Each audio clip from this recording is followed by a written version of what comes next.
Hey, this is Zen Zenith just sneaking in to say check out the House Show with Zen Zenith. That's me on Dragon Wagon Radio. The House Show is a live concert series featuring stripped-down performances and interviews with amazing singer-songwriters.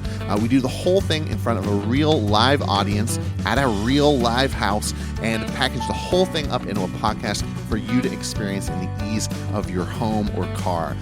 Real intimate performances, real intimate conversations with great people. Check it out at thehouseshowshow.com or on Spotify, Apple Music, or wherever else good podcasts are found. We'll see you there. It's the greatest mystery in literary history. A divisive question with highly contested answers. Who was the writer behind the pen name William Shakespeare? Welcome to Don't Quill the Messenger.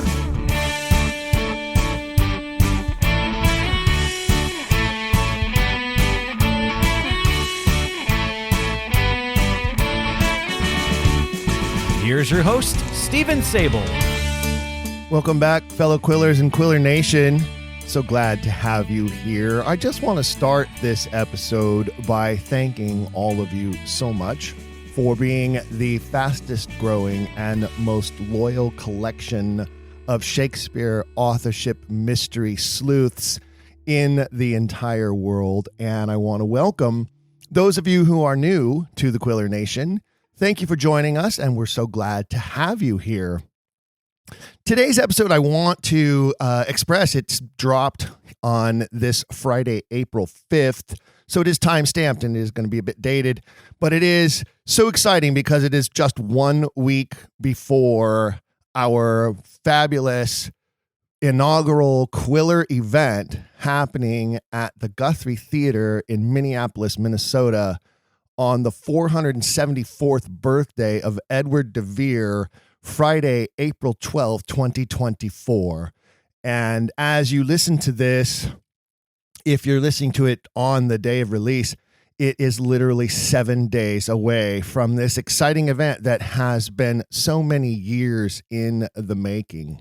You know, many of you have listened to the many wonderful episodes we have done with our friend Hank Whittemore, who is the originator and author of the one-man play Shakespeare's Treason, which will be a part of the event in Minneapolis.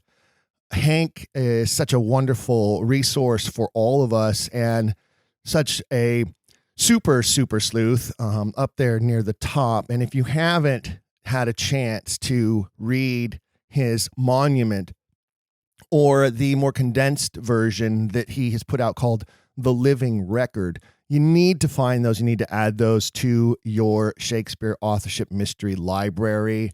I believe they are quintessential to understanding how this mystery developed, the plots and mechanisms and reasons behind it, and will open up so many doors to your avenues of sleuthing when it comes to this mystery. So please be sure to do that. You can also, of course, find the many episodes that we have recorded with Hank about those books and about other work that he has done, including his very popular 100 Reasons, the Earl of Oxford with Shakespeare, which is also fascinating. You know, you can go to Hank's website as well and find him there, hankwhittemore.com, and you'll see that he has painted out many of those reasons there in blog style, however you want to absorb those. We're so excited to have the opportunity to premiere this version of his one-man play, Shakespeare's Treason, at our event. And I have to admit to you, Quiller Nation, the pressure has been on me. My hat is off to Hank and any other actor who has ever performed a long-form monodrama such as this. It is a Herculean effort. I'm not as young as I used to be. And the memorization of lines, and especially this many lines, is becoming more difficult as my brain ages, I find.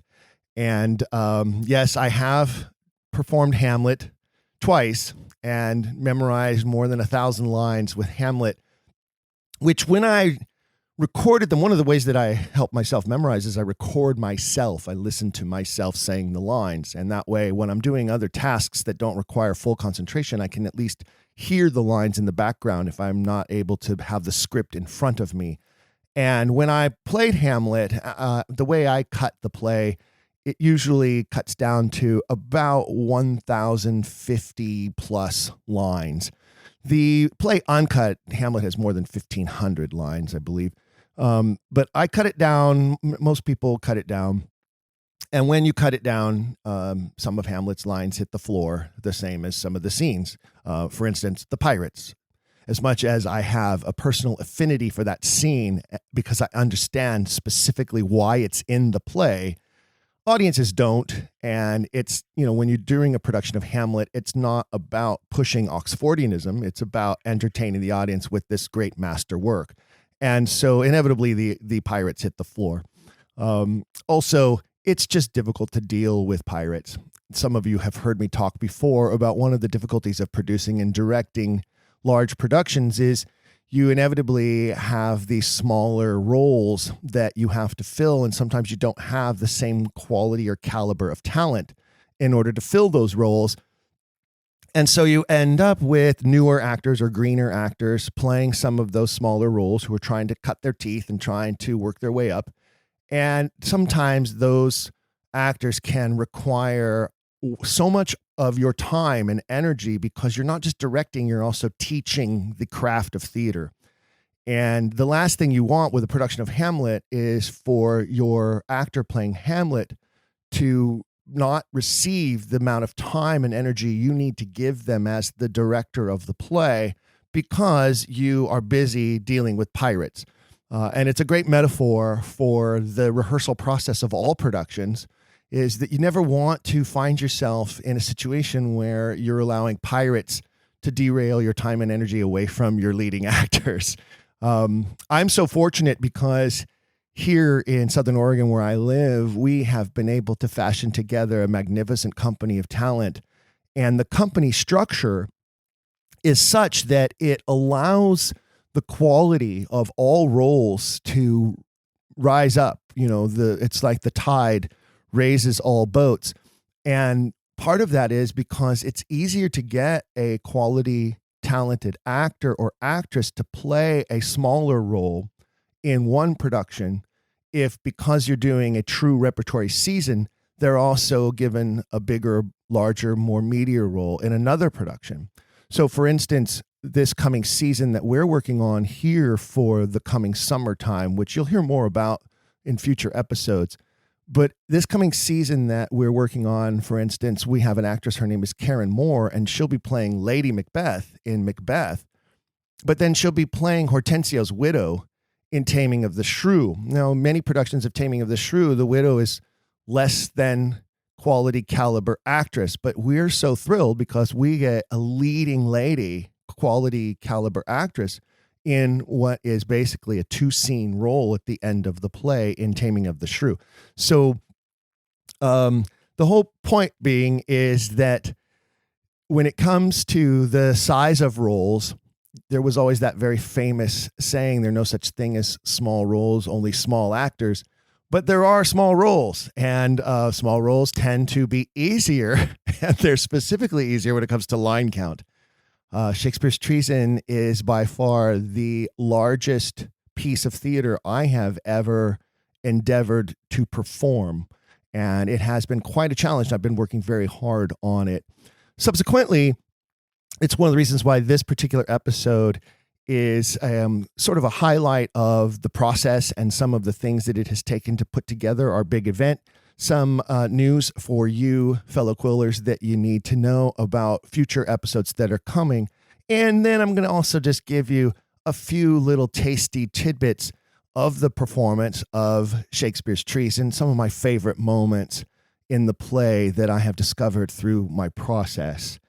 I'll tell you, with regards to actors and rehearsal, we had a very fun rehearsal just a few nights ago before I record this and you're listening to it, with all of the actors who will be sharing their craft with our audiences in Minneapolis. They, of course, are very excited about the opportunity to come perform Shakespeare in front of so many who are lovers of Shakespeare, as well as so many new audience members who are going to be there because they're very interested in the aspects of Shakespeare and the law.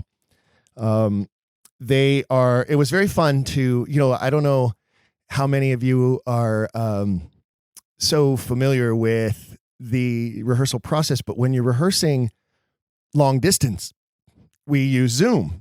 I think the entire world is familiar with Zoom or Teams or some of those platforms that basically do the same thing, allow people to communicate over a screen from a long distance away. But rehearsal by Zoom is very interesting and not always easy process, but it is also lots of fun, especially when you have such fine quality actors that I have available to me from various different places. We have 3 different actors coming in from LA, Annie, of course, and myself, and one of our top actors from here in Southern Oregon are also coming in to do the show. And it was fun to just have everybody all on a Zoom meeting and hear them all deliver their parts and interact with each other after having been assigned their roles months ago and scripts being sent out because they've also been edited and pieced together for the purposes of this production on the stage at the Guthrie. And it was so much fun. It's always so validating to watch that happen, to know that as an artist, I have the ability to collaborate with other artists and, call them on the phone or send them a text message or send them an email and say, hey, I've got this project and I would really like you to be a part of it. Here are the details, reserve the dates, scripts to come. And then send out those scripts to those actors, wherever they may be, knowing that they're taking it on and they're going to do their part. They're going to do their job. And then, months later, calling them all together to a Zoom meeting and saying, okay, everybody go. I really didn't have to do anything except for sit and listen because I'm not performing in any of those scenes that those actors are doing. I have enough to do with my performance. And it was fun to just sit and listen and be able to write some notes and give them some direction and some tidbits and share with them some of the, details of how the scene will play out.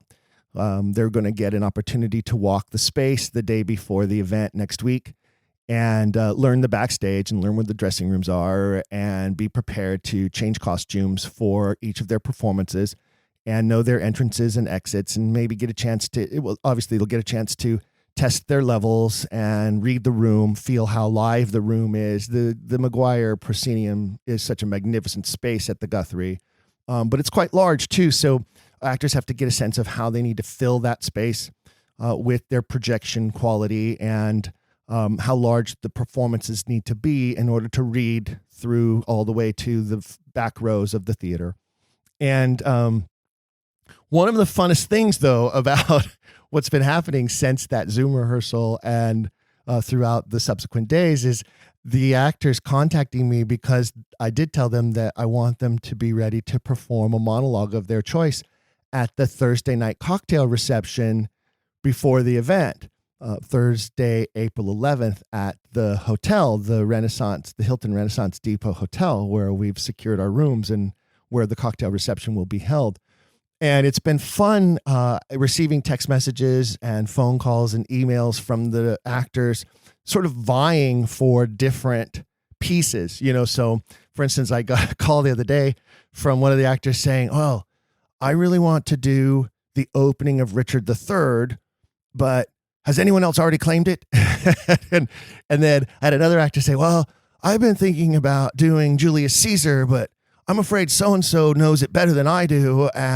So it's been a lot of fun kind of sort of, juggling which parts, which solos, which monologues the actors want to do.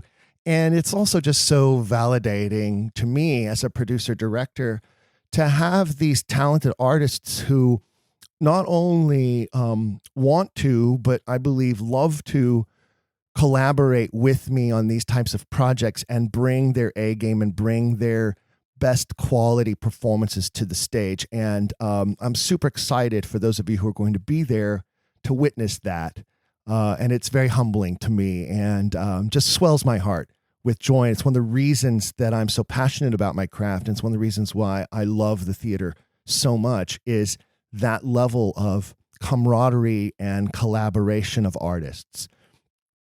So I want to also share with you that I spent some time already just a couple of weeks ago in Minneapolis, went and visited the Guthrie and coordinated with our contacts there and set up some of the details that we need for the coming week.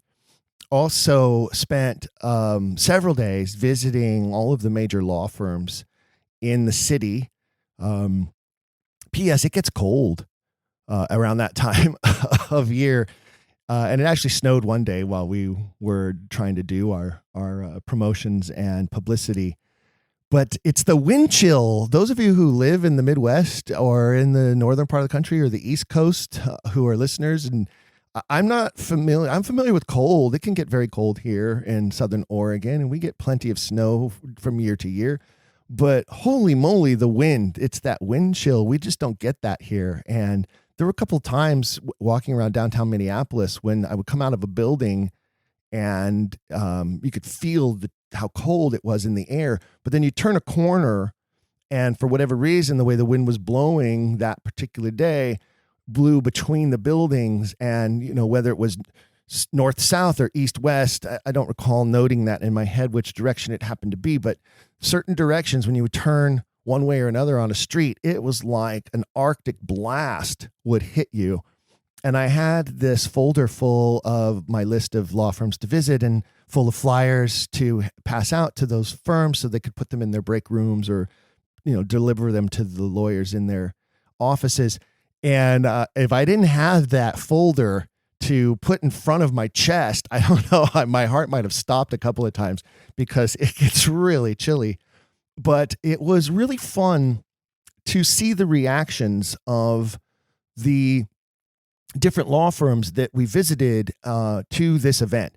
And very validating and exciting to see them get excited. And as one lawyer called it, the most intriguing CLE course he had ever heard of in his 25 years of lawyering, which is very validating and very cool to hear. There's a lot of excitement among the legal community in Minneapolis about this event. So many times they go to an event that to get their CLE hours in. And for those of you who aren't aware, CLE stands for Continued Legal Education. And it's generally a requirement in every state to maintain your license as a lawyer. In Minnesota, it's 45 hours every 3 years. So they have 3 years to complete it, but they have to complete 45 hours in every 3-year period.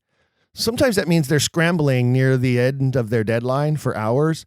The smart ones, obviously, just like when we were in school, procrastination can be your doom. So it's always smart to just start getting them done immediately and, divide them, per year so that you're not trying to do 45 all in that final third year. So, divide them up and do, 8 to 10 per year is probably a good idea. So here they're going to get 6 hours by attending this event all in one shot. And as one lawyer, she said to me, "Oh my goodness, this sounds so exciting, so much better than death by PowerPoint." And I couldn't help but laugh because I thought, there's somebody who's speaking from experience of having sat through probably too many boring lectures and too many, speeches or delivered presentations that just were so droll or without the lack of charisma, passion, or excitement that you're going to find in this event, of course, because it's actors who are delivering the information and the scenes. And so people seem to be very excited about that. One of the highlights of my time there in promotion, and I want to shout out specifically because I know some of you are listening who were there at the luncheon.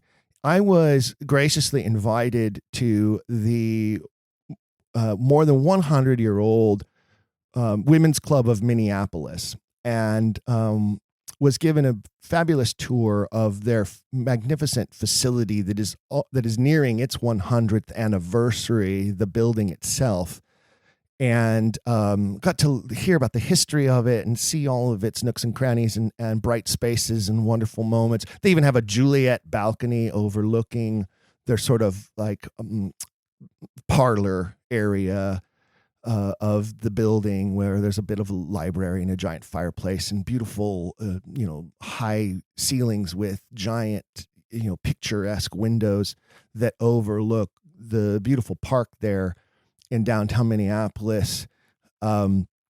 Fabulous building and fabulous people. And they were so gracious and kind to invite me to speak. And they had a room there that was it was so awe-inspiring because, not because of how beautiful the room was or even how large it was more of a sort of a banquet room type of a room, more of a private meeting room. Maybe 20 to 30 people could fit in there and sit around a table and have a meeting or have a meal. But the thing that struck me most about it was the pictures and the plaques that were on the wall in the room, and they featured lists and autographs and signatures of some of the past speakers who had been invited to speak there as part of this ongoing series that has gone on for decades of inviting speakers to come and share knowledge or information or life stories. And I found myself suddenly very humbled because I was in such great company. And the names on the list were so fascinating, famous politicians, famous writers, famous actors. And of course, the one that stood out to me the most that was so incredible was, who had been there twice to deliver presentations, was Helen Keller.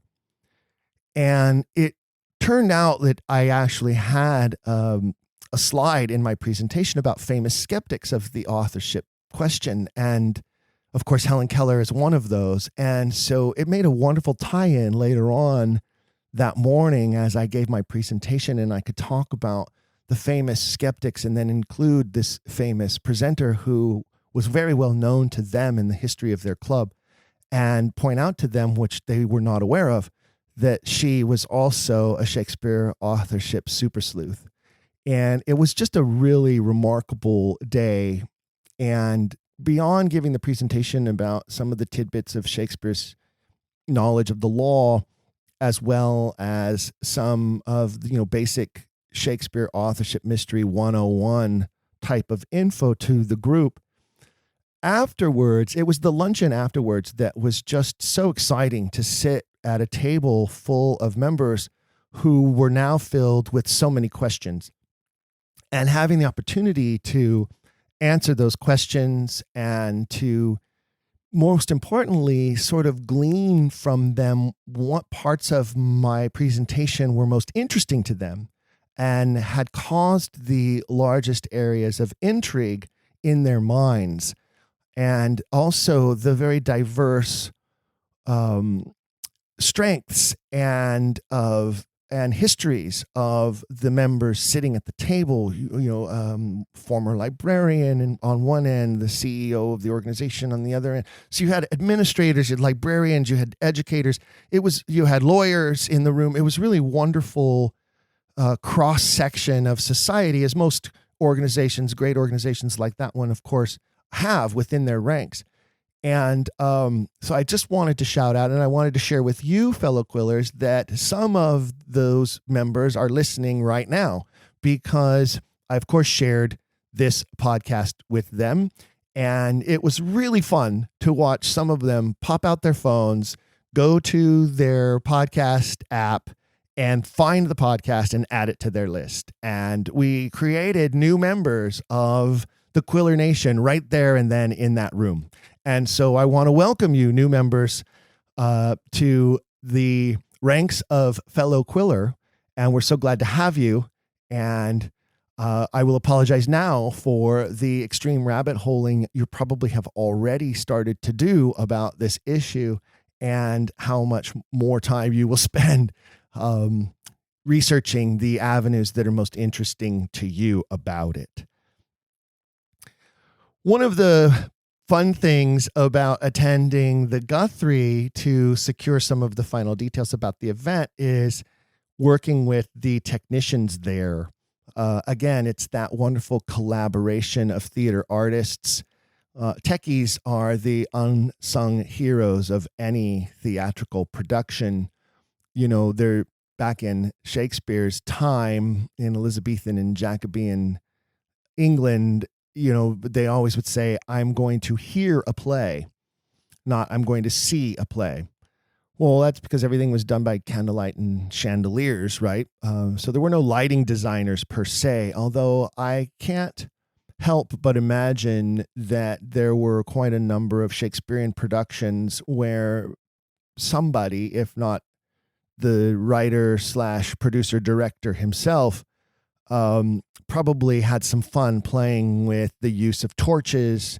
And we can see in many of the plays mentions of torches, mentions of hot boys, braziers that were involved in the setting or in helping to illuminate the performances. I'm certain candles, footlights were most likely involved in many of the productions, especially in performances at court where they would be inside a great hall. But everybody would say, I'm going to hear a play. Well, when you come to this performance, those of you who are going to attend, you're not going to hear, you're going to see. And thankfully, the people who are going to be responsible for that are the very qualified and professional technicians at the Guthrie. And it was wonderful to meet with them, to secure some final details with regards to which equipment we would need, what technical aspects were going to be required. And it was kind of fun because with me was John Foss, who's co-producer of the event.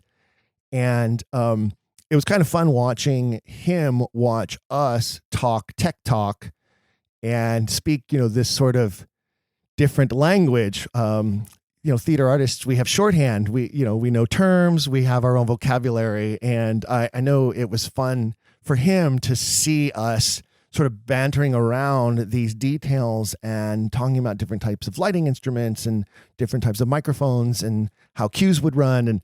And, just another layer of collaboration that has all come together to make this event ready to happen and going to be so successful.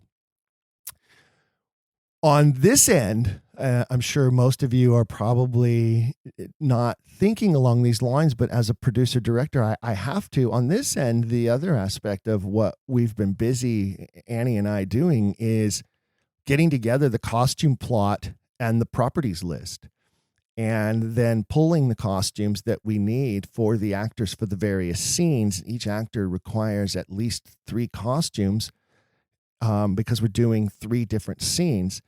And there are some props that are obviously going to help to facilitate the scenes and facilitate the performances. And deciding which suitcase we're going to pack all of that into to check into the airline to fly with us across the country to the event has also been a fun part of it. So we're going, oh, well, that costume's a little bulky. I don't know if we can go with that one. This one folds up a little nicer. That one suits the time, but it's just so heavy. Wait a minute, we really love this one, but is it going to fit that actor? Well, thankfully, we still know their measurements because we've worked with them so many times. So there's been a little bit of that going on here in the Sable home as we pull from our costume and property stock and get things organized and ready to pack into the biggest suitcase we have that isn't oversized, that we can check in. And it really made me laugh because I felt sort of like this vaudevillian performer, this like traveling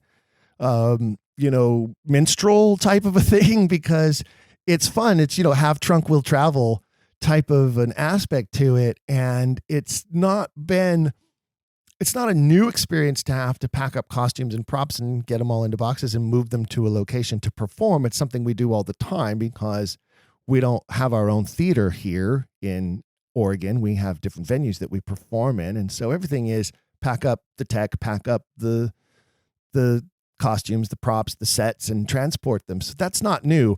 It's just new to be throwing it on an airplane. And not new, I've done it before, but it's just not as common.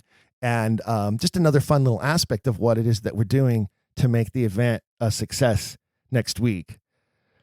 I do want to share one of the fun things that we learned while we were at the Guthrie talking with the text there, and also to tip a hat to them. So I know we've talked about, and I know you're all aware, and you can go to the Guthrie website and find out more details. I've even seen, because I obviously subscribe to certain theater trade magazines. American Theater Magazine has an article in this month's issue about the Guthrie doing the Henriade series of Richard II, Henry IV, parts 1 and 2, and Henry V. They're getting some traction, of course, all across the country in theater circles because it's not commonly done. It has been more than 40 years, or perhaps even exactly 40 years since the Guthrie has done anything like this. The last time they did something like this was the 1980s. And part of that is because of how difficult it is to do. Part of that is because of how difficult it is to arrange things with the various unions that play a part in the employees that you need, whether it's the actors union or the stagehands union, the stage managers union.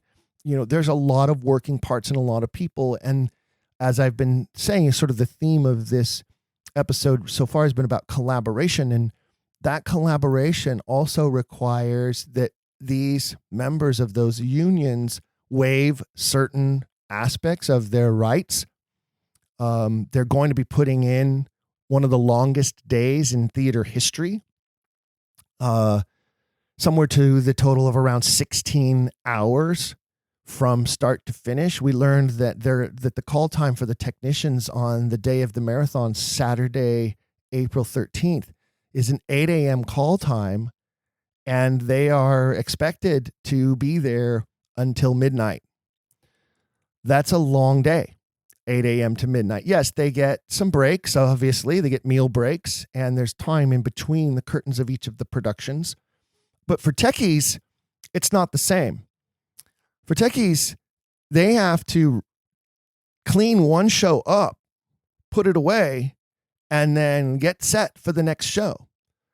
And then after show number 2, clean that show up, put it away, and get set for the next show. So they don't get as much time off in between productions when you're doing an all-day marathon like this. The actors the actors generally show up between a half hour to an hour before their curtain time. And it depends on whether or not they have special calls. So a special call could be that I have intense makeup because I'm playing a specific role that requires that. For instance, if we were doing The Tempest, the actor playing Caliban obviously would have a special call because Caliban inevitably has special makeup. Doing Macbeth, the witches tend to always have a special call because they have special makeup and costume requirements generally. In this series, you could have that the actor playing Henry Bolingbroke, who begins as Henry Bolingbroke in Richard II, most likely then is going to have a special call for some aging makeup that's going to require him to be aged by the time he shows up in Henry IV parts 1. And probably at intermission, they will add to that for Henry IV part 2, because my guess is what they'll be doing is Henry IV part 1 is act 1 and Henry IV part 2 is act 2. Luckily for him, he gets to die midway through Henry IV part 2 and does not have to age any further. Perhaps the actor playing Prince Hal, who begins as very youthful and, this sort of, young rebellious scamp in Henry IV part 1, begins to evolve through Henry IV part 2, but by Henry V is the great King Henry V, and they may do some aging of him. They may do some change of his appearance as well. Most likely, again, this is a repertory company style. So they've cast 25 actors. Ironically, that's exactly how many I have in my company for our coming repertory season of Macbeth and Taming of the Shrew. That 25 seems to be a magic number. Those same 25 actors, unless you're playing Henry Bolingbroke or unless you're playing Prince Hal, you're probably doing triple duty in those 3 shows. And most likely they have great character people who are going to be playing 3 very different characters throughout their day. And that may require some major makeup calls for some of them in order to make them less recognizable through the day. So it's important to know that, some of those actors are going to have less time in between performances because they have to show up and they have to be ready. Another thing, and these are all history plays, and so every one of them involves some sort of battle scene or combat sequences. And those actors who are involved in those combat sequences also have to arrive early for what is called fight call.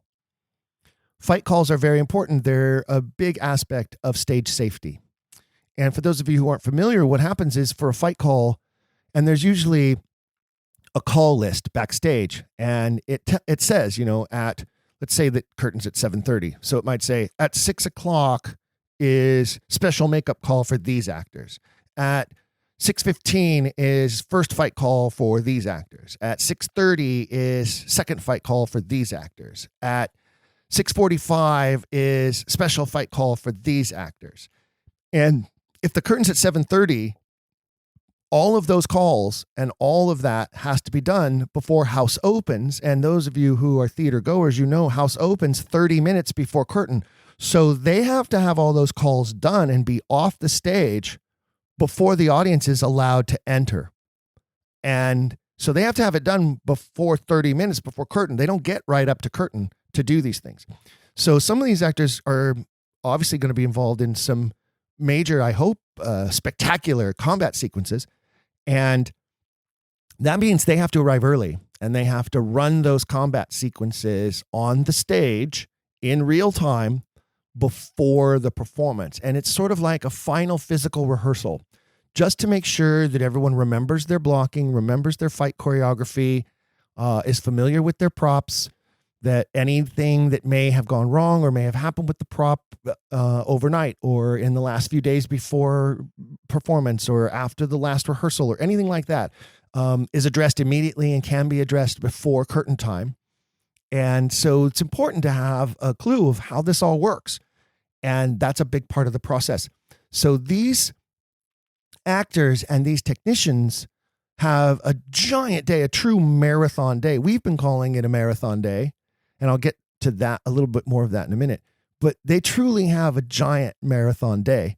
And it's going to be exciting to watch, not only as an audience member to see these stories and this historical chronology of the kings of England during that period, but it's also going to be exciting to watch as a theater artist, knowing what I know about the process, knowing what I know about the collaboration, about the craft, and seeing these magnificent craftspeople ply their trade in front of us all day this way is one of the most exciting parts about what's happening next weekend. They are only doing this 2 days. They're doing it on Saturday the 13th, and then they have another one later on in the run of this true repertory.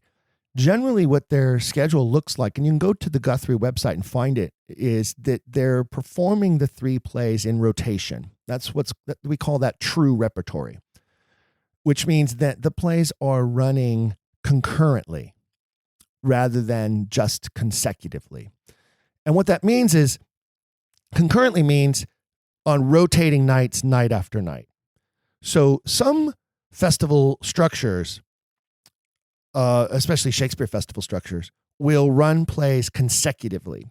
So let's say they're doing Julius Caesar and King Lear. They'll open Julius Caesar. They'll run Julius Caesar for several weeks.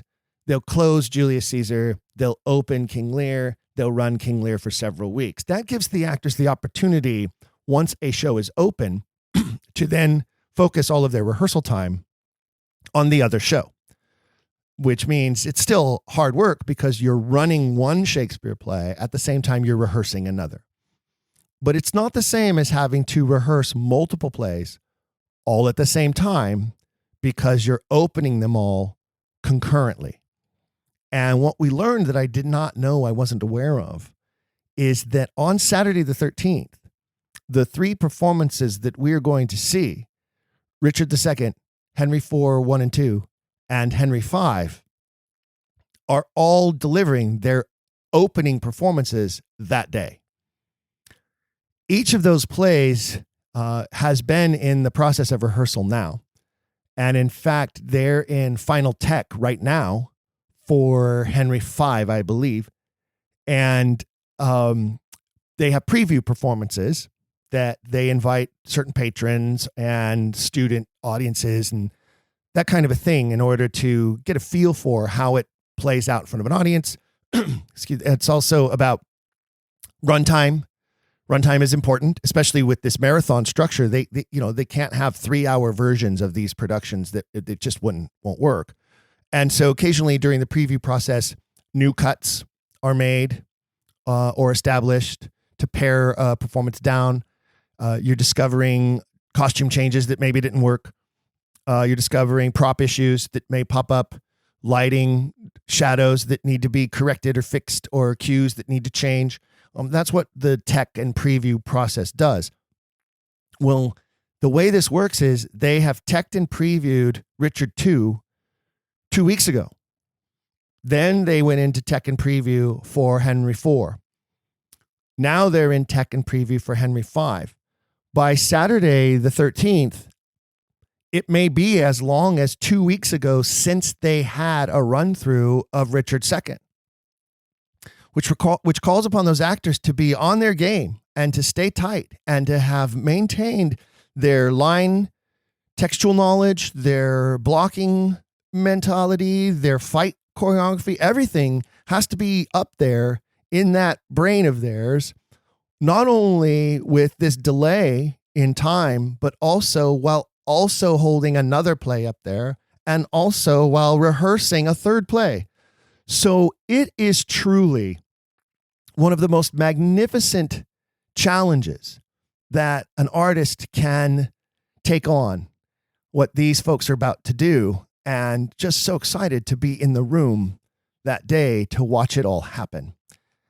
The other thing that I learned about it, though, is that in order to secure this, they had to talk to the unions. They had to get agreement from the actors to allow for extra breaks, to allow for long meal periods. So the curtain times are very interesting because they occur outside of what would be what we would call normal curtain times in the theater. Generally, most of you are familiar, matinees tend to start at 1:30 or 2 o'clock. Evening performances tend to start at 7:30 or 8 o'clock. But because their first curtain is 10:30 in the morning, I think it's 10:30, it might be 10 in the morning, and that's a long play, Richard II. So then the second curtain isn't until 3 o'clock in the afternoon. And then the final curtain is actually 8:30 at night. So imagine it's going to be 11 p.m. before their final curtain call of Henry V. And then they have an hour to get it down, get it wrapped up, and get out of there. Because if they run past midnight, the cost jumps through the roof. Those are union rules. After midnight, you're working another day. You've run into another day. And suddenly, everyone's getting overtime. So they have to be very cognizant about their timing and about getting things done quickly and properly. And it's truly a magnificent dance that is going to be going on between all of these performers and artists who are making this happen. But here's something we learned, and this is what I'm leading to. They are all receiving Friday, April 12th off. They get that day off to prepare for their big marathon day, Saturday, April 13th. Everyone except those technicians who have agreed to work our event all day, Friday, April 12th, from 8 a.m. to 4:30 p.m. So these technicians who are going to be there with us to help facilitate our event are sacrificing that day off of rest and preparation that all of their colleagues are receiving to prepare for Saturday the 13th.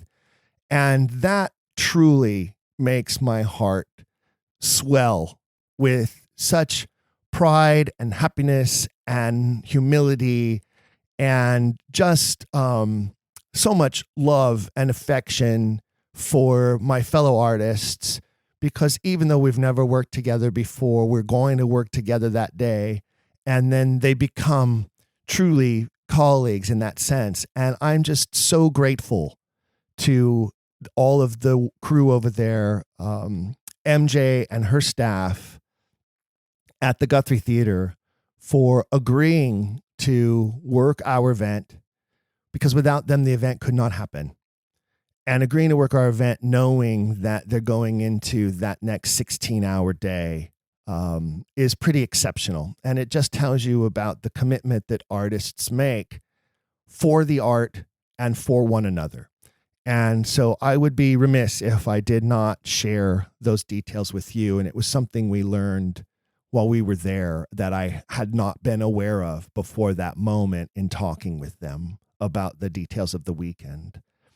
That said, we have promised each of them that they will receive their marathon medals. And I want to talk about the marathon medals for just a moment. You've heard us mention it before in promoting the event. And it took a while for us to find a design that we really loved, to dial in the artistic elements, to find a company who could then turn them around fast enough, because we took so long trying to come up with a design that we loved, and getting them made. But they are made and they are ready to be presented next week. For those who attend the event all day, Friday the 12th with us, they will receive a silver medal. And for those who attend the marathon day the next day, Saturday the 13th, at the Guthrie, they will receive a gold marathon medal. They came out so beautiful. They are so big and so hefty. They are so worthy of prominent display that those of you who are going to receive one, I know you're going to find a special place to hang it for people to see. And forever, it will be something that you will have to commemorate that you were there when. For those of you who attend, especially who do both days, you will be able to, as Henry V, we're going to listen to that speech at the end of that night, Saturday the 13th, and we're all going to sit there and go, yes, we happy few, who are going to be able to say, we were there. We were there on Edward de Vere's 474th birthday celebration when we shared with a room full of lawyers and enthusiasts the true nature of the brilliance of the author. We were there for the Guthrie's Henriade true repertory performances of marathon Shakespeare, something that only happens once every 40 years. And who knows, moving forward with the way things are progressing technologically and the way the unions work and the way life just is what it is, who knows if something like this will ever happen again? It's hard to say. But you folks who are going to be there, you will have this beautiful commemoration of the day. And if you want to see what they look like, then I encourage you, go to our Facebook page, Don't Quill the Messenger, Facebook/Don't Quill the Messenger. And if you go to that page, you'll see a short video clip that John and his wife Susan made to show off the medals. And you'll get to see what they look like. And you get to see how excited John is about the medals, to give a little bit of history of that and why this was so important to John. Is John has, and I've been to his home, he has a collection of medals, many of which he earned himself through swimming. He's a champion swimmer and has been for most of his life. In fact, he has trained and taught champion swimmers over the decades who also have a lot of medals. Well, John's very familiar with medals. And if you can see when you watch the video, how excited, how gleeful he is. It's almost like a child, how excited he is about how these medals turned out. I myself was blown away. I mean, I'd seen the renderings, through the emails back and forth and the proofs and then approving the proofs, but I had no idea that they were going to be as beautiful and as large as they are. So if you'd like to check those out, you can find them at our Facebook page in the video that John created. So one of the things we are going to do is make sure that the technicians of the Guthrie who are giving up that Friday to be with us are going to receive their marathon medal. So we promised them that they would get one. A couple of other aspects of this that are super fun. One of the things that they asked me about is, how did we, microphones, I'll be using a wireless microphone. There'll be a wireless microphone at the podium for the presenters. There'll be a hard mic. There's always a hard wire backstage just in case you're having transmission issues or wireless goes dead. You always have a backup. That's just part of the standard practices. We would call that the SOP, standard operating practices of a production. Most of the time you have backup lighting instruments too, just in case. You never know. Everything, so much is now LED that it's changed the face, literally, the face of lighting. But we still, many of us love to use and still use conventional instruments. That's what we call the old school ones with light bulbs. They're becoming more and more rare because it's getting harder and harder to get the bulbs. But the conventional bulbs have a lifespan. And you never know. Most professional theaters keep track of hours, like burn hours, believe it or not. And they know that these bulbs have now had this many burn hours. They're good for that many burn hours. It's time to replace them because you don't want, in the middle of a performance, a bulb to pop. When they go, sometimes they go very quietly and just fade and disappear. But you're talking about high pressure bulbs and some of them giant, like sometimes you have 1,000, 1,500 watt bulbs up there in those instruments in order to get the distance that you need from where the light is hanging to the stage. And occasionally when they go, they pop. No, that's not dangerous because the lights are caged and the lenses are there. And so it's not dangerous when the bulb pops, but it's loud sometimes. And so right in the middle of a performance, you're watching a scene and all of a sudden, pow, a bulb pops and a dark spot appears on the stage. It's a lighting designer's nightmare. It's a stage manager's nightmare. It's an actor's nightmare for that matter, especially if you're in the middle of a beautiful soliloquy or a very compelling monologue and all of a sudden, pow, you hear this pop out above the audience. It's startling to the audience because, you hear it's basically a mini explosion of the bulb, right? Up above your head. That's happening less and less because we're going more and more with LEDs. And when LEDs first became a thing in the theater, one of the biggest problems we had is that you couldn't get you couldn't get a true white, right? LEDs sort of have this like fluorescent type of glow to them when you're trying to get white. They're great for color. And they can do so many things that conventional lights can't do when it comes to changing color, including changing color. Conventional lights, you have to put what's called a gel in a frame in front of the lens to make that light that color. And once you've assigned a color to that instrument, it's that color for your whole lighting scheme. That's problematic, especially when you're doing something like the Guthrie is doing with a marathon day of 3 different plays. If you assign an instrument to blue, for instance, because blue is a popular color for night scenes, that instrument's blue unless somebody goes up on a ladder or a lift and changes that gel frame. And in the past, you would have that with rotating shows. You would have times when your techs would have to go up and regel the lights. Well, regelling is also problematic because inevitably when you regel a light, you're bumping the light.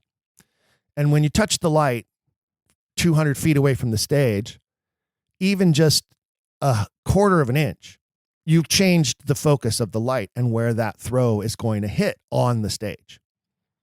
I've done a lot of outdoor theater, and one of the worst things about outdoor theater is a windy day, because suddenly your instruments are wagging on the poles. That's what we call it. They're wagging. They're up there wagging. And on a really bad windy day, they can wag right out of focus. And now suddenly you got to go up and refocus all of those instruments. It's one of the challenges of outdoor theater. But indoors, if you're having to swap out gels, you're inevitably going to be touching those instruments and possibly bumping them out of focus. And that's not good.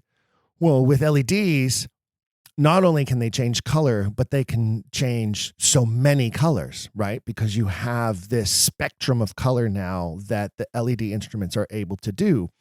So one thing that happens there is one of the most famous, I'm going to get to the most famous color of gel in a minute. But one of the most famous colors of gel is a color called no color pink. I know it's a crazy name for a gel, but no color pink is one of the most famous gel colors in theater history. And it softens the brightness of these 1,000 watt, 1,500 watt conventional bulbs. It helps so that the actors don't require so much makeup in order to not wash out. It keeps the stage from washing out with that bright white light. It makes the scenes what we call a little warmer. LEDs are cold light, that white that I was talking about, like fluorescence. We call that cold colors, cold lighting spectrum. And that's not always proper for the scene that you're trying to do, especially if you're doing outdoor scenes, right? Where you're trying to convince the audience that the scene is taking place in a forest or in a street or whatever the case might be.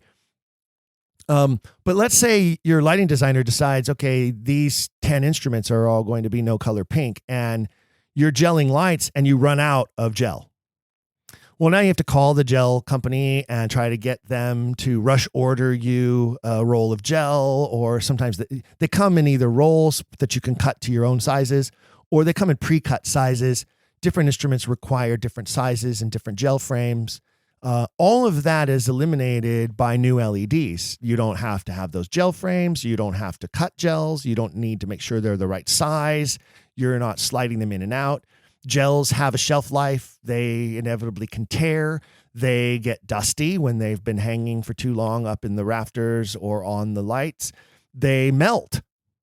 They're designed out of a very thick plastic-like substance to withstand great temperatures and immense heat, because you can imagine how close to a 1,500 watt light bulb they are in order to be effective. But they melt. And eventually, as they melt, they lose color. And the color changes. So, they're expendable. LEDs fix that. They change all of that. But nonetheless, some of us still like to use conventionals because of that cold white that the LEDs produce. Well, in the old days, that's all you had. You had that cold white, which was basically the presence of all the colors. If you know anything about color spectrum, white is all the color, and black is the absence of color. So it's basically the old LEDs, you turned on all the colors full, and you got sort of this like glowing, ghostly white. That's not ideal. And so you would have to inevitably use conventionals with some no color pink and with another color gel that is the most famous color gel in all of the world, and it is called Bastard Amber. Yes, Shakespeare would be proud. He would love that name, right? Bastard Amber is the most famous color gel in the world, and it is still used throughout the world where people have not been able to upgrade or spend the money on converting to LEDs in their theaters. I still have some bastard amber in my possession. I still use it on some of my conventional lights when I am supplementing my LEDs with conventional instruments. I still have no color pink. I don't know how much longer we're going to be able to get those things from our providers and suppliers. Like I said, I don't know how much longer we're going to be able to get bulbs for our conventional instruments even. So that's going to be very interesting as time moves forward and we see the transitions that occur. But for the longest time, you couldn't get an amber color. You could get all these colors from the LEDs, and you could definitely get plenty of different yellows and oranges. And people would try and fiddle really hard with the little controllers and dials to dial in the best, closest version they could to get that rich bastard amber they wanted. And it was never successful. Well, the lighting companies figured this out and realized that they needed to fix this problem. And now all the newer and the better LED instruments all come with an amber setting. So previously we would have instruments that had RGB settings, which stands for red, green, blue. Some of you who are maybe graphic artists or designers of print materials understand RGB and red, green, blue. So, you know, your primary colors that you can pretty much mix to get just about anything you want, except for that amber color. So now today the instruments are RGBA, red, green, blue, amber. And one thing that's interesting about that is those instruments now require additional channels in order to function. The old instruments, RGB, required at least 3 channels, one for each of those colors. So on your lighting board, your control board, you would have to assign at least 3 channels of the board. So imagine if the board is still analog using levers, it would be 3 levers for one light. As opposed to conventionals, it's 1 lever per light. Well, now with RGBA, it's at least 4 levers per light if you're still using what we call analog board, which would mean sliders, level sliders that the manual operator. Those are also phasing out and going old school. Everything's going digital. It's easier to assign multiple channels to an instrument through digital because you don't have those individual levers. What you have then is a computer screen that shows you those levers in sort of a virtual form. And then you use the computer mouse or you use the computer keyboard, or there are dials like the old Pong dial when you used to play ancient Atari video games. There are dials like that can be attached to the system to help dial the levers up and down to where you want them to be. And you can set those levels, obviously, from generally it used to be 1 to 10. Now, a lot of them are, of course, 1 to 100. So if I'm a lighting designer, I can say I'd like instrument number 52 to be set at color number 35 at level 76. And this is how lighting design is now done. And you end up with obviously a greater versatility. And now that we have instruments that provide amber, we get some warm light on the stage, and we're not washing out our actors or creating what looks like an artificial environment. So I digressed into this little background about how technical theater works and how lighting design and lighting works. But I hope that you found it interesting. And what I hear from many of you is that you enjoy some of the insights that we can bring on the series from time to time about some of these aspects of theater, of writing a book, of producing a play, and now here's some lighting design and technical aspects. One of the reasons that's important is when we're talking about with them about the lighting, obviously we're going to need a light or two that's going to be focused towards the podium for the presenters, the MC, my beautiful wife, as well as presenters who will present from the podium. But we're also going to need what's called a general stage wash, And that's what we call it. It's a wash of light on the stage for the actors when they perform their scenes. We're going to have a rear screen projector so that we can have images on the screen to sort of create a setting for the actors for the various scenes. And then, of course, my presentation of Shakespeare's Treason includes quite a number of visuals as well that will be shown on the screen behind me. So we need that lighting. Those specific lighting settings are going to be dialed in the day before the event when we meet with the technicians for our tech rehearsal. And then we are going to have a panel. And so one of the things, of course, you had to talk about is, how many chairs? We don't want to be scrambling around at the last minute going, we need 4 chairs up here. Where are they going to come from? So those have to be pre-staged. And you'll see all of these details. I need a little table and a chair for my presentation, so that has to be pre-staged. So all these little details have to be pre-staged and thought of ahead of time and planned out ahead of time. And luckily, we have such a professional, wonderful crew over there at the Guthrie Theater helping us to do that and making sure that we don't forget. I've done this a very long time, but even still, sometimes I forget to cross a T or dot an I. And it's wonderful to have these collaborative artists working with us to help make sure that that doesn't happen and we have the most professional event we possibly can imagine. And the reason I bring this up is because I don't know if we've mentioned this before or if you're all aware of it or not, but the panel discussion at the end of the day after Shakespeare's Treason is going to include the author himself, Henke Whittemore. And we're so thrilled that Henke is going to be there for the event. Henke and his wonderful wife, Glo, and their son, Jake, are all 3 scheduled to attend. Henke will be a part of the final panel. He'll be able to answer questions from the audience about the play, about the origins of it, the writing of it, the creation of it, about his books, as well as, we will answer questions about the process of producing the event. We will answer questions from the audience, which I expect will be immense and wide and vast because of the number of topics and issues that the day is going to offer to those in attendance. And so we're so looking forward to hearing the questions that are going to come from the audience as we basically ask the audience to be the jury and determine whether the author is guilty of being a lawyer or not. And if he is guilty of being a lawyer, is he perhaps the greatest legal mind the world has ever seen, judged through the literature he produced and demonstration of his knowledge of the law through that literature and now through the ages? And it's going to be fun to hear how the audience responds to that. I know John is working on putting together sort of an online survey that everyone can take right there and then in the room on their phones.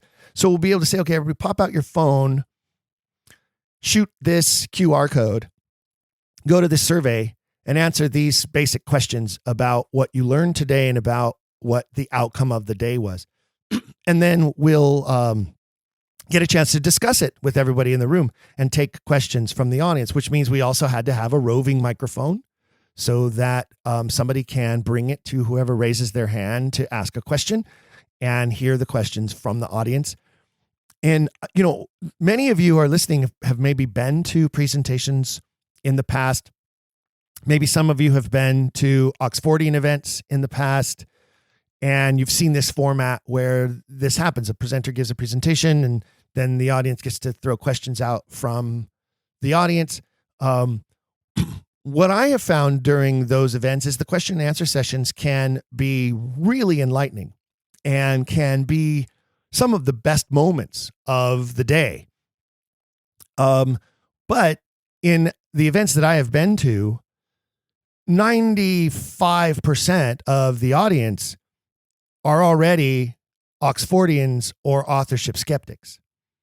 So their questions tend to be about very specific aspects of the authorship mystery that either interest them particularly or that they have a passionate feeling about. And that because you've all been part of this in the past, and that there are basically 3 types of questions that come from the floor.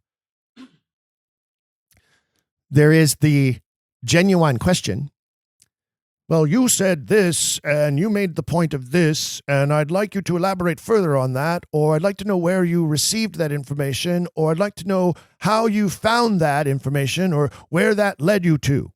Those are genuine questions, right? Then you have the personal anecdote.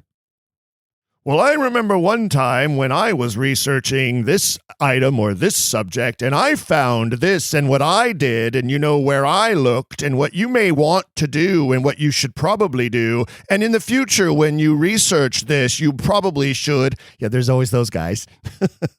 Man, those drive me crazy too. If you want to make a presentation, then prepare a presentation and sign up.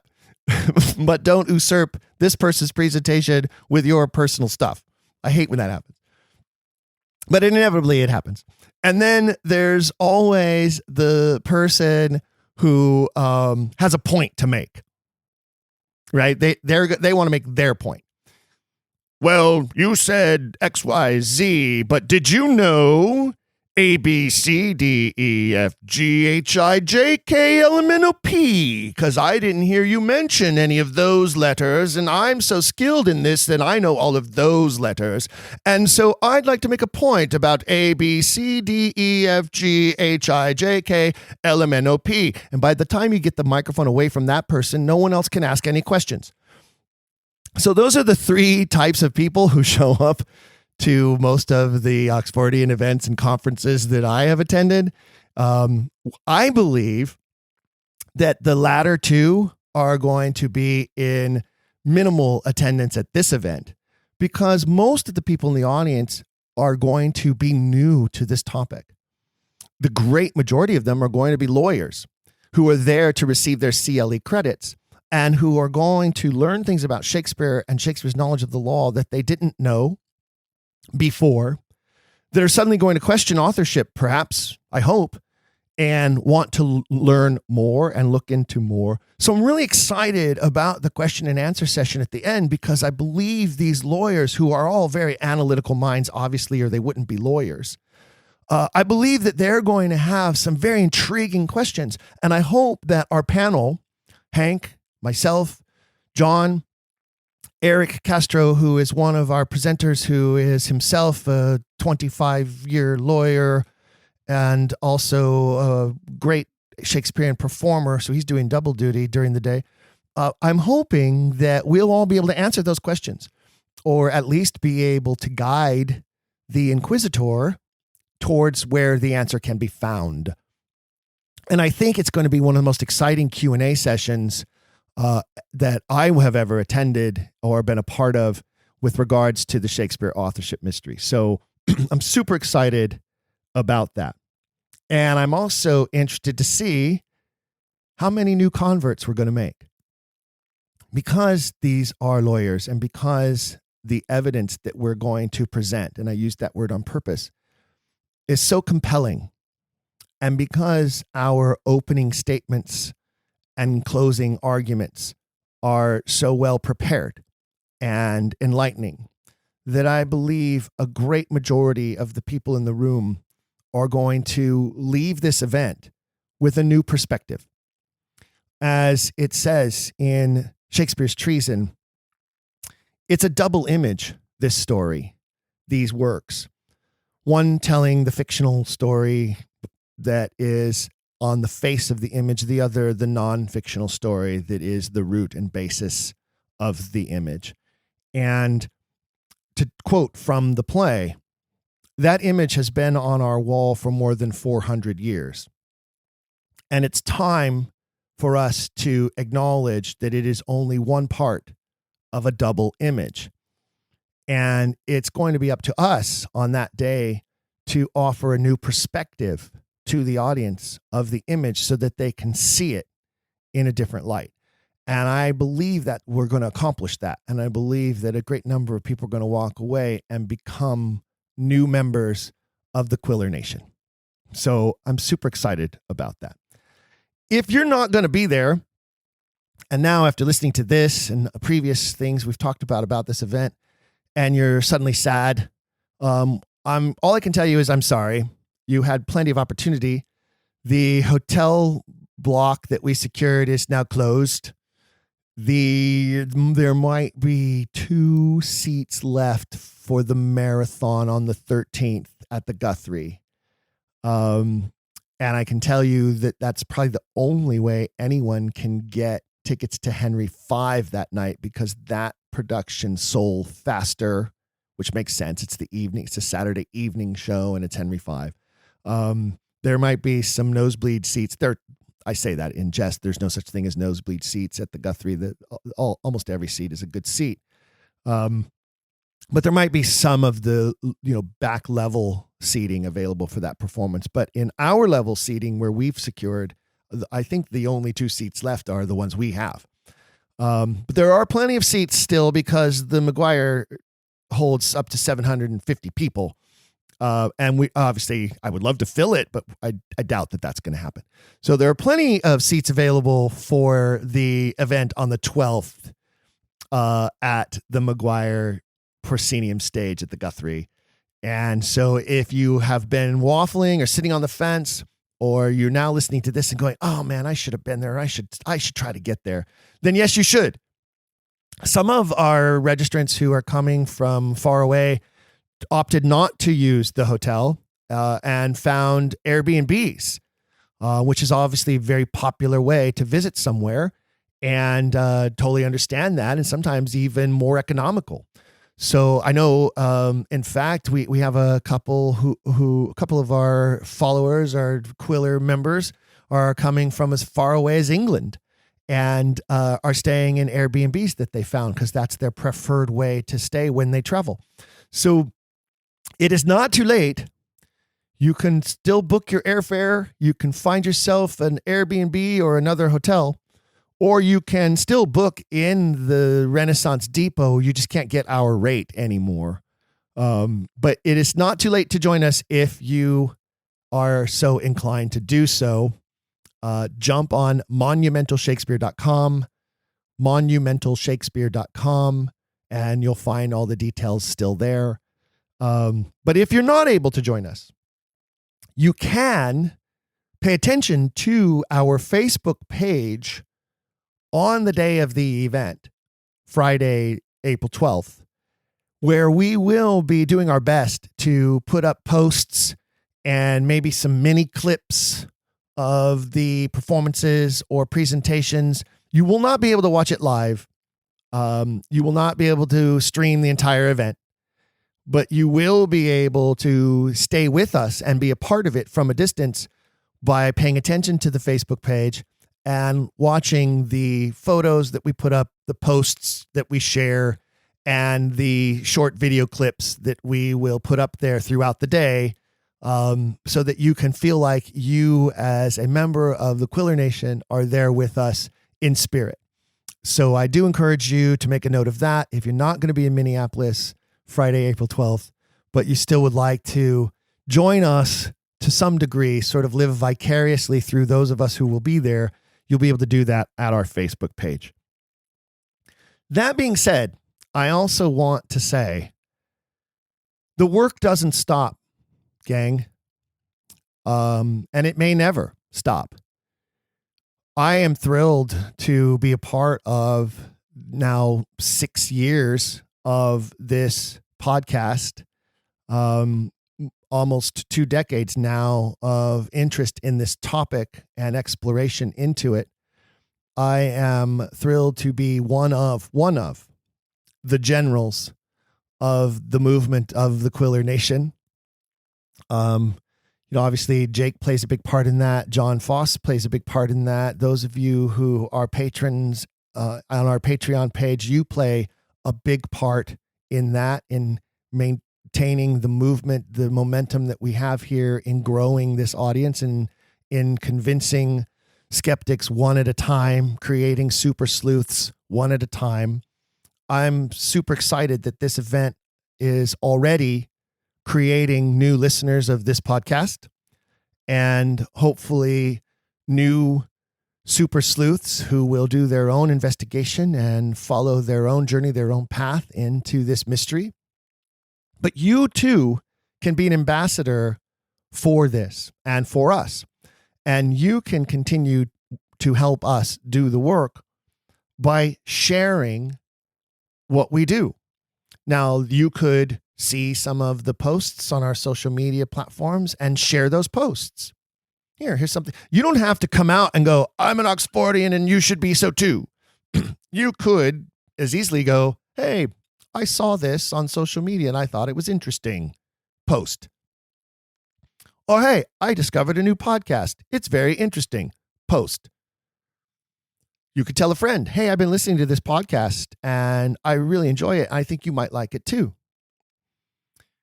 You could play sort of naive and ignorant with, I was just scrolling looking for new podcasts and I came across this one that I find very interesting and I would like you to listen to some episodes and tell me what you think.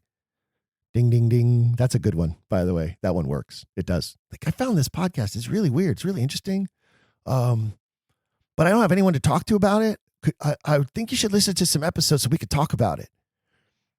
I think it's always best to share some of your favorite episodes. I listened, and that's even a better way to take this. Like, I listened to this episode of this new podcast and it blew my mind. Let me send you the link and see what you think.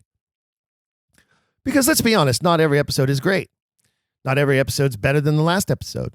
I've learned to let go of that years and years ago as a producer and director. Not every show I produce and direct is going to be better than the last one. If that were so, I would have, I don't know how many Tony Awards and Academy Awards already. But the truth is, every project has a life of its own. Every show is its own animal. Every episode has a life of its own, and every episode is its own animal. And you all have helped us learn which episodes are the best and which episodes are the most popular because of the numbers. Numbers don't lie. Stats are there. And we had our anniversary show a couple months ago that talked about which shows are streaming the most and have the most downloads and have become the most listened to over the 5+ years now, 4 months into our 6th year. So you choose what your favorite episodes are and share them with others and see if you can't create some new members of the Quiller Nation. I'm not saying you have to convert them to Oxfordianism. That's not really necessarily the goal. Introduce them to the topic. Get them interested in the mystery. Let them do their own rabbit holing. Let them do their own search. Let what they find, what they're interested in, lead them to their own conclusions. Let them pick up their own rocks and see what they find underneath. But please continue to keep sharing this podcast, our social media pages, and our website with those who you think would be interested too. And then one last thing, because producer Jake would be upset with me if I didn't say this. Give us a rating and a review. I don't care where you listen, Spotify, Apple iPod, Apple iCat, Apple iTunes, the tunes of the day. Look, I'm so terrible at this. Jake's so mad at me right now. Stitcher, Quitcher, Sower. Now I'm just being silly and now he's really mad at me. It doesn't matter what platform you use. Many of the platforms have the ability to give a rating, and many of them have the ability to write us a quick review. That helps us more than you know. It really does, because that's the world we live in now. Think about it. When was the last time you ordered takeout? If you used DoorDash or Uber Eats or some other delivery service, or you were just going to order the takeout and pick it up yourself, and you went looking on your app that you use, whether it's a map app to find restaurants near you, or it's one of those delivery apps, or it's Yelp. Tell me you're not looking at the ratings. The last time you booked a hotel stay somewhere, tell me, whether it's Orbitz, Expedia, or whatever platform you use to book your hotels, tell me you didn't look at the ratings. Tell me if the ratings were questionable, you didn't read a few reviews. Sometimes, I know me, I will go to a site for a new restaurant or a new hotel I haven't stayed at or whatever. The first thing I'll do is pull up the most negative reviews and see if there's anything there that is such a red flag that I go, okay, I'm not even going to bother reading positive reviews to see if they counter. Sometimes I will read the most positive reviews first, then go to the negative reviews and say, okay, I have a good opinion of this, but is there anything in the negative reviews that are going to pull me away?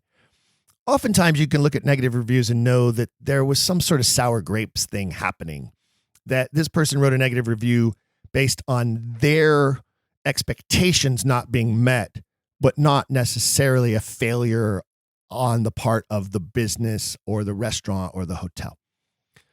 But as we all know, the more positive reviews there are, the easier it is to dismiss the negative reviews. We've talked about that before, and you'll hear us talk about it again when Elizabeth Winkler rejoins us for a coming episode of the series later this month, as she announces the release of the paperback version of her book. And one of the things that we talk about is the reviews, both negative and positive. And she mentions how important it is that those of you who have given her a positive review of her book have helped counter some of the, grouchy, grumpy ox fraudsters and all of that out there. Same with us and same with the world. So I encourage you, please, if you could, just take the time. And if you don't listen to us on Apple iTunes or, iPod streaming, if you do use a platform that doesn't allow rate and review, you can still go to those platforms that do and write a review. And then go back to your favorite platform that you like to use to stream the show. Doesn't matter. But if you would give us a rate and review, that helps us tremendously to help spread the word. And then, of course, as I just mentioned, we do have so many new episodes in the works. I have been so super busy with this event and working out all the details and making sure it's going to be the success that I'm so excited it's going to be. But I haven't been lax or lazy. I have been also busy scheduling new episodes, preparing for new episodes. This week, I sort of cheat with you. I'm sorry. I did. I didn't get a guest. I've had a lot going on. I'm excited about the event. It's 1 week away. But we do have other episodes already in the queue. I have already talked to Elizabeth. That episode is recorded and will be released next. Like I said, announcing the publication of the paperback version of her book. She shares some changes and new additions to the paperback. She talks about the experience she's had so far. I try to and do my best at pulling out of her what she's working on now. So you'll want to find that episode when it drops in 2 weeks. Also been in negotiations. I say that word very tongue-in-cheek. Been in contact, of course, with our good friend, Dr. Earl Showerman, who is healing from a minor surgery that he had. So say a prayer for him that he heals quickly, because the faster he heals, the faster he can drive the 40 minutes from his house to mine to come over here and record an episode with me. And we've talked about some ideas about what that next episode will be. So you can look forward to him returning to the show, as well as I have some other tricks up my sleeve, including there'll be a recap of the event in one of the episodes, but it will also include some more of the details of the legal knowledge of Shakespeare that we share at the event. And then a subsequent episode that is going to include the legal aspects of Julius Caesar, and because we just don't have the space or time to dive into that one at the event. So we're going to turn that into an episode. And it's going to be about the two giant speeches, Brutus's speech and Antony's speech, and how they very well could be the best closing arguments of a law trial of all time. And involved in that episode will be actor performances of those speeches, and then the analysis of them. So that's an episode coming. Measure for Measure. We're going to do a big episode on Measure for Measure coming. I've been trying to get a guest who is a woman who wrote a magnificent paper as part of her graduate thesis some 20 years ago that is just outstanding. And I've been trying to locate her and get her as a guest. So we have a lot going on and lots of reasons to remain a patron and member of the Quiller Nation, and lots of reasons to share what we're doing here with others. So I encourage you to please do that. I think I've used up plenty of your time today talking about all of these wonderful things. I will leave you with just a little piece of one of my favorite moments from Shakespeare's Treason. It is near the end of part 1 of the play. Publishing day. When the sonnets were published in 1609, the name Shakespeare was at the zenith of its popularity. The narrative poems Venus and Adonis and The Rape of Lucrece, both dedicated to the young Earl of Southampton more than a decade earlier, were still bestsellers. And of course, the Shakespeare plays being performed at the Globe were still very popular. At least 1,000 copies of the sonnets were printed to be sold at different bookstalls in London. William Astley's at the Sign of the Parrot, and John Wright's over at the door of Christ Church. It was going to be a big day in Renaissance publishing history.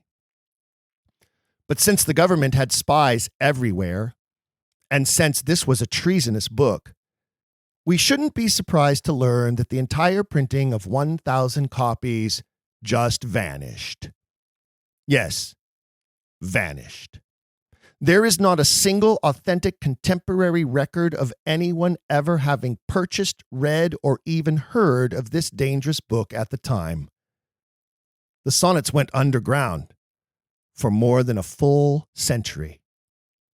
Not until 102 years later, in 1711, was the first copy discovered. To this day, only 13 copies have ever been found, all, by the way, in pristine condition, as if they'd never been read, but instead were hidden away.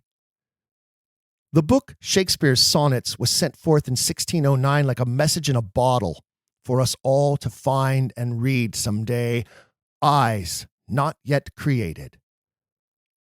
The publication was suppressed by the government, but the bottle was set adrift on the sea of time by history's losers, who could only hope it would make its way to the distant shore of posterity, where you and I are, right here, right now. Just a little teaser. Finally, Quiller Nation, I want to say it is time for our Quiller of the Month. And I am going to today spin the wonderful wheel of destiny to see which of our magnificent patrons is our wonderful winner this month.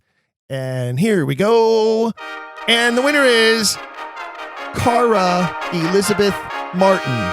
Cara, I hope I'm pronouncing that right. I hope it's Cara. It could be Cara. Cara Elizabeth Martin, congratulations. You are our April Quiller of the Month. Watch for an email to come from producer Jake explaining to you how to redeem your prize in the Quiller Swag Shop. Thank you for your continued support. And once again, congratulations for being our Quiller of the Month. That's all for now, fellow Quillers. Until next time, say it with me out loud. Say it loud enough so that people around you can hear you. Even if you're wearing your headphones, you're listening in the office, you're driving in your car, you're wherever you are. Say it out loud with me. Here we go. Keep asking questions. If you've enjoyed today's episode, please leave a rating and review in your podcast player. For even more, visit our website, don'tquillthepodcast.com. There you can find official merchandise in our shop, as well as a link to our Patreon. This show is made possible by people like you. We hope you'll consider showing your support by becoming a monthly patron, where you'll receive bonus material and tons of exclusive perks. You can also join in the conversation on our Discord and by following us at Don't Quill the Pod on all social media. All of this can be found at don'tquillthepodcast.com, don'tquillthepodcast.com.